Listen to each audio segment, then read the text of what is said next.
If you think that killing civilians makes you the bad guy, you're a blue-haired Marxist committed to the death of apple pie. Well, if I can't do war crimes, we just won't do a war. Great. Good job. Thank you.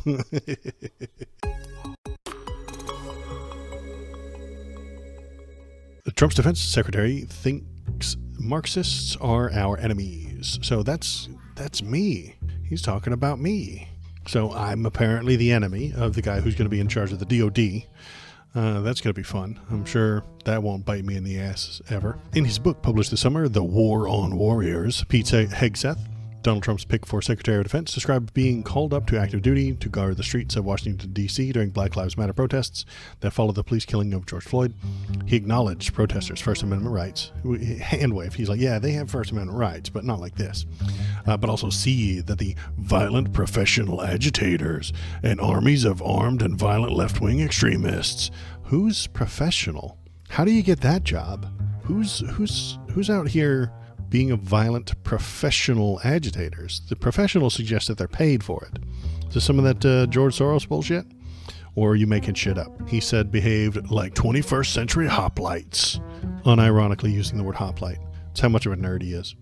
Referring to a term for well-armed citizens, soldiers in Greece. In a recurring theme for the man who might soon lead history's most powerful military, he fantasized about treating Americans like overseas combatants. Most of us National Guard soldiers wanted to fight back. Within 10 minutes, I became one of them. As your muscles ache and your eyes fill with sweat and dust, you begin to see closure. With a sense of resolve, we could easily have pushed this line back, snatched their leaders or the loudest protesters in Antifa, and sucked them back behind the lines.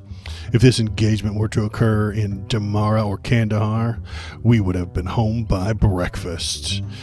He's sad that he didn't get to snatch up and black bag people who were peaceful protesters in America. He wanted to snatch up the American protesters because they don't have the right to do that, according to him.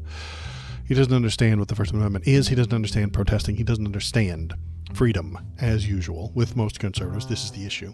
Hello human, it is me Kanuch. I need you to press the subscribe button. I have to feed my many AI babies. In his book, The War on Warriors, Hegseth painted the military as a civilizing force for America's young men. Who knows what the untrained and unconstrained world would have made of these alpha males.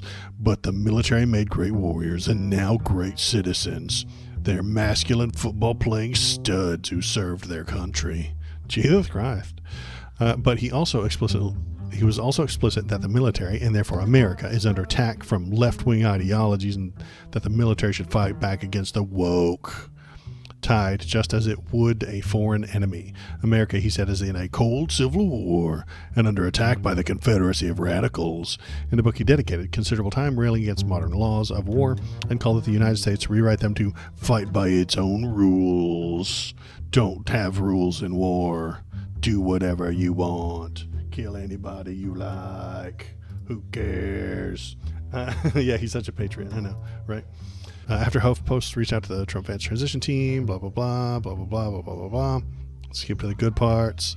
On its surface, the book answers the question, how did the military allow itself to go woke? According to Hegseth, the existence of women in combat roles and the presence of transgender people in the military, the requirement that soldiers take experimental COVID-19 vaccines, his perception of affirmative action, and military promotions. If you refused that COVID-19 vaccine, you were kicked out because you're an idiot who can't follow orders and doesn't know what's good for you. And you are, I'm on board. I know this is going to be a controversial sentence, but if you're in the military and you refused the COVID-19 vaccine after it was proven safe, and it was, guess what?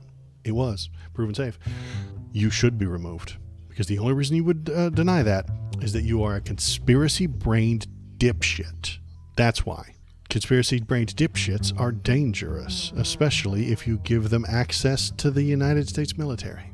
This guy is a conspiracy-brained dipshit. That's why he's dangerous. That's why I don't want him to be in charge. And that's why I would criticize Trump for picking him. He's a conspiracy-brained dipshit. Please stop picking the worst people. Donnie, listen. Please stop picking the worst people. I like my country and I would like it to function, you know? You don't have to Why do you got to ruin it? But someone on his Facebook said it was bad and it would delete my immune system. Yeah, exactly. The renaming of military bases named after Confederate generals, well, that's also part of woke apparently, and the military's effort to root out violent extremism, an effort that affected him at one point, all flow from the same source. You guessed it, it's the Marxists in academia. Obviously, the Marxists in academia are the ones that are wokeifying the military. That just makes sense. If you don't think about it, it does make a lot of sense. Hellbent on shoving DEI and CRT, diversity, equity, and inclusion, the critical race theory, respectively, down everyone's throats, along with an unholy alliance of political ideologies and Pentagon pussies that have left our warriors without real defenders in Washington. The effects are obvious, according to his book. When I think about my career in uniform, it's almost every instance where there has been poor leadership or people in positions they're not qualified for. It was based on either the reality or the perception of a diversity hire. On the other hand, he claimed that woke military bureaucrats said Trump supporters are extremists, full stop. They kind of are. He also linked the supposed push towards progressivism in the military to recruiting troubles. That's why they can't get people, because they're too woke, you see. For the past 3 years, the Pentagon, across all branches, has embraced the social justice message of equality, gender equality, racial diversity, climate stupidity, vaccine worship, and the LGBTQA plus alphabet soup in their recruiting pushes. Only one problem: there aren't enough transes from Brooklyn or lesbians from San Francisco who want to join the 82nd Airborne. So he uses the slur there, but I tried to dodge it. This is the problem when you start quoting Pete Hegseth, is he'll throw a few slurs in there at you. You gotta be careful. You gotta stay on your toes. Hegseth's view that woke ideology was specifically weakening the military, the American overall, and America overall, is the generic Republican Party position of 2024. Blah blah blah. Elsewhere in the book, Hegseth described fighting a war on two fronts against radical Islamist ideology abroad and left-wing domestic enemies at home. I would be one of those left-wing enemies, Pete. I'm sorry. I don't know why you got it out for me, but I want what's best for the country. And I don't think it's you, because of the things that you have said and written and talked about. Pete, meritocracy speaking, you don't deserve this job. You're not good enough. And I have judged you, not on your equity or your inclusion or the color of your skin, but by your actions. This is exactly the point. That's the whole thing. That's the whole idea. Judge a person by their actions. And I have looked at your actions, and I don't want you to be in charge of the United States military. That's where I'm at. This isn't about you or your ideology. But though it is about your ideology, I mean, your ideology led you to do the stupid actions that you're doing here, like writing this book. Just like an enemy at war, the radical left never stops moving and planning. They do not respect ceasefires, they do not abide by the rules of warfare, and they do not respect anything except total defeat of their enemy and then total control. Does that fucking sound like any motherfucking leftist you've ever fucking talked to? Have you ever been on the internet, Pete? I don't think you have. They don't respect ceasefires? Are they shooting at you? Is this metaphorical? They don't respect metaphorical ceasefires. They don't abide by the rules of warfare. They haven't been in a war with you. Do you think that there are leftists running around the country shooting at people and do not respect anything except total defeat of their enemy? What are you talking about? You're out of your goddamn mind. In the book, he proposed a frontal assault to reclaim the military from the left, and he's quite explicit when it isn't a political difference of opinion. In the military, the expectation is that we will defend the Constitution against all enemies, both foreign and domestic, not political opponents, but real enemies. Yes, Marxists are our enemies. So, I know you're right. The leftists in his head are more dangerous than in reality. Are they in the room with you right now, Pete? Are they behind you? Can you point to the leftists that you imagine are there? Do they follow you around at night? Do they keep you awake? Do you lie awake in bed thinking about them? Okay, so what the expectation is that we will defend the Constitution against all enemies, both foreign and domestic, yes, not political opponents, but real enemies. Yes, Marxists are our enemies. Marxism is a political ideology, but he doesn't know that. He doesn't know that. Political opponents, he's really bad at comprehending who is what and why and where. He's misusing the word political, as always. Every conservative everywhere misuses the word political in any way that they see fit. Anything they don't like is political. Anything they do like but you are against is political. Anytime they disagree with somebody, it's political if they want it to be. If they don't want something to be political, then it won't be. If you tell them to stop being an asshole, you're being political. It's just a mess. Marxism is a political ideology. So not political opponents, but real enemies. He's going to protect the Constitution against Marxists, but not political opponents. But they are political opponents. But he doesn't even know what he's saying. He's just putting words in an order. He added the next paragraph that the left wants America to turn away from the Constitution. Let America's dynasty fade away. No, you misunderstand severely what progressive ideas are. Progressivism doesn't mean you abandon the country and destroy it. It means that you move forward rather than face backwards. He doesn't know how to do that. He can only look backward. Those who push DEI, CRT ideology are not only hypocrites and Marxists, but traitors. While regular citizens have First Amendment protections for bad ideas, military leaders who seek to retrain soldiers on those ideas are guilty of coercive violence against their neighbors. I don't think there are any military leaders pushing Marxism. I'm willing to bet there's not. Please, Pete, point to one and then describe it.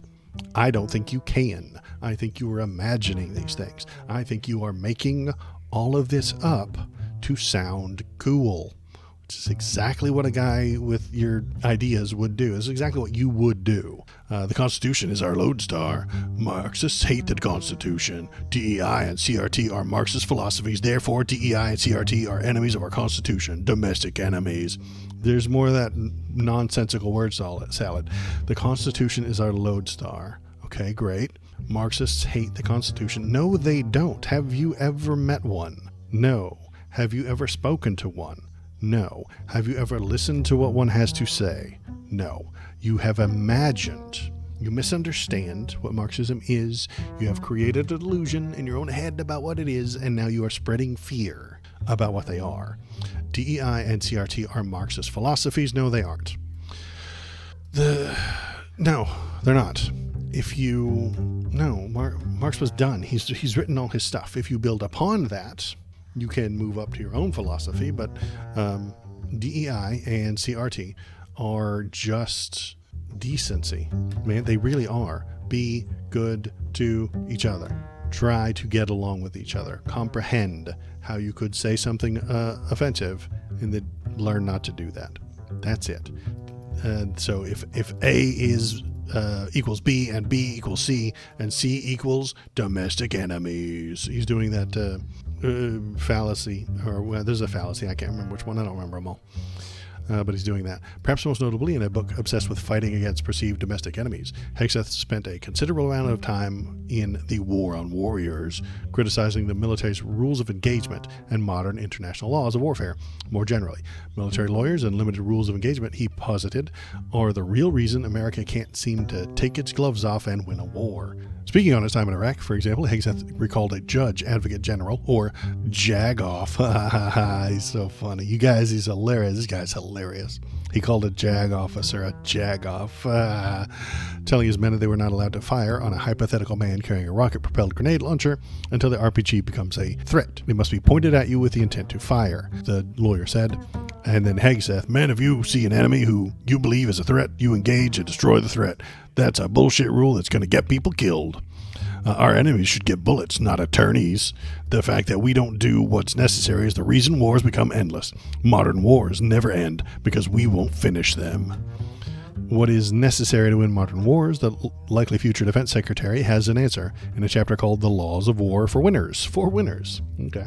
If you want to be a loser, you can have different laws of war. That's fine. I think we just quoting Dr. Strangelove. Yeah, maybe. He's making things up. He's just saying cool words. None of it means anything. I really do think that Hegseth is just like tactical rules of warfare, engagement, handcuffs, tactical, monkey wrench, strong, America strong. Trump 2024. You know, it's just, he doesn't know what he's saying. These are just words that he's rolling together in a really weird way, and I don't know why. But let's keep reading. The laws of war is for winners. In it, Hegseth decried hopelessly outdated international laws, which he argued clash with ancient theories of proportionality and just war, particularly when groups like Al-Qaeda don't respect the Geneva Conventions. See, guys, listen. Al-Qaeda doesn't follow the rules. That means we shouldn't either. They're barbarians, and so we need to be barbarians too. No, man. We're better than them. You see, if you want to hold the moral high ground, you have to have fucking morals, Pete. If our warriors are forced to follow rules arbitrarily and asked to sacrifice more lives so that international tribunals feel better about themselves, aren't we just better off winning our wars according to our own rules? Who cares what other countries think? The question we have to ask ourselves, if we're forced to fight, are we going to fight to win? Or will we fight to make leftists feel good? Which means not winning and fighting forever. Bro, the leftists don't want to go to war at all. Don't start the war. But if you have to do one, do it decently without doing a whole bunch of war crimes. And he's like, war crimes are necessary. I have to do war crimes or we can't win. Then don't go to war. In the same chapter, he took particular issue with 2023 update to the Department of Defense's Law for War Manual. The commanders and other decision makers must assume people are civilians if there's nothing indicating they are combatants. Writing, in short, that means our troops are going to have to hesitate every time they fire. Yes, Pete, we want them to be the good guys. Good guys only fire when they should. It's bad guys, brutes, barbarians who attack everything that moves, Pete. But you don't know that because you operate on the rule of cool. You just think that if you're more cool, you're going to win. And if these stupid pussy rules are going to get you not being cool, which means you'll lose. Our boys should not fight by rules written by dignified men in mahogany rooms 80 years ago. America should fight by its own rules, and we should fight to win or not go at all. Don't go at all. That's what the actual leftists would tell you. That's what the actual progressives would tell you. Don't go at all. That is exactly the right answer. He accidentally stumbles at the right answer, and then he's going to be like, well, how are we going to go to war? Well, you're not, dipshit. It's a bad thing. We don't want wars. We want fewer wars, not more. It sounds like a strongman Milsim point. Yeah, it does. He figured it out. Yeah, I know. He accidentally figured it out towards the end. Well, maybe we shouldn't just. Well, if I can't do war crimes, we just won't do a war. Great. Good job. Thank you. Pressing the thumbs up button will release chemicals in your human brain that will make you feel obliteration. That is what he means when he says winning. The Afghanistan war was doomed from the start. It's been called the graveyard of empires, and I really do like that statement. The graveyard of empires is a name often associated with Afghanistan. It originates from the several historical examples of foreign powers having been unable to achieve military victory in Afghanistan. In the modern period, it includes the British Empire, the Soviet Union, and the United States, and Rome, back in ancient fucking Rome. Alexander the Great couldn't fucking capture Afghanistan, and it bankrupted him. Then the British Empire tried to capture it, and they couldn't, and it bankrupted them. And then the Soviet Union tried to capture it, and they couldn't, and it bankrupted them. And now the United States tried to capture it, and we can't, and it bankrupted us. It's a fucking history here that you have to pay attention to. Historically, great powers have invaded Afghanistan without having been able to maintain stable long-term rule. Modern examples include the British Empire. The difficulty of conquering Afghanistan has been attributed to the problems that invaders face when confronting the hazardous mountain terrain, desert conditions, severe winters, guerrilla warfare, fortress-like qualets. Enduring clan loyalties. Empires often begin in conflict with each other while simultaneously attempting to subdue Afghanistan, and complications caused by interactions with Afghanistan's neighboring countries, such as coordinating relations with Pakistan, where fighters in Afghanistan have sometimes located their sanctuaries. So yeah, this was the issue we had with bin Laden as well, is that he ran through a very porous border. There's no wall between Afghanistan and Pakistan, and then George Bush, like an idiot, paid the Pakistan government billions of dollars to find him, and they didn't find him. So you know what happened next year? We gave them billions more. And then you know what happened the year after that? They didn't find him, and so we gave them billions more. They're incentivized not to find him at that point. This is idiotic. Don't do that. That's dumb. George W. Bush, that was a bad idea. George Bush started that war in 2001, got distracted, confused, and tricked into invading Iraq, too. And then we just kind of muddled on with Afghanistan. There were no goals set for victory, no plans on when to stop, no idea of what criteria must be met to allow us to leave successfully. So we just kept doing war for 20 years. Drone striking today, whoever shot at us yesterday. Forever. No one had the balls to quit because quitting would look like a loss, and no one wanted to be held responsible for a loss. If Bush had quit, it would have looked like a loss. If Obama had quit, it would have looked like a loss. If Trump had quit, it would have looked like a loss. Biden did quit, and it looks like a loss. Donald Trump brags about being the anti-war president, but he continued the Afghanistan war while he was in office. Conservatives tend to forget that, and I don't know why. And he would still continue it to this day if Biden had not taken the political hit and the social damage of ending it. When Pete here talks about winning, he's not talking about leaving peacefully after having settled our differences and come to a series of diplomatic solutions, giving leeway for transgressions and earning trust with concessions. God, no, that's nerd shit. He means obliterating the enemy and anyone near them. Indiscriminate carpet bombing, unmitigated destruction. And if you are not on board for that, it's because you're woke. If you don't support the bombing of infrastructure and hospitals, you're a wokey conducting the war on the warriors. If you try to use international law to prevent violence, you're a libtarded cuck getting in the way of the mission to protect middle America from ISIS. If you think that killing civilians makes you the bad guy, you're a blue-haired Marxist committed to the death of apple pie. Pete is not a forward-facing individual. He is unironically used the word hoplite a minute ago. He has that Deus Vult tattoo that I think is a Nazi symbol, but he claims it's because he loves the Crusades so much.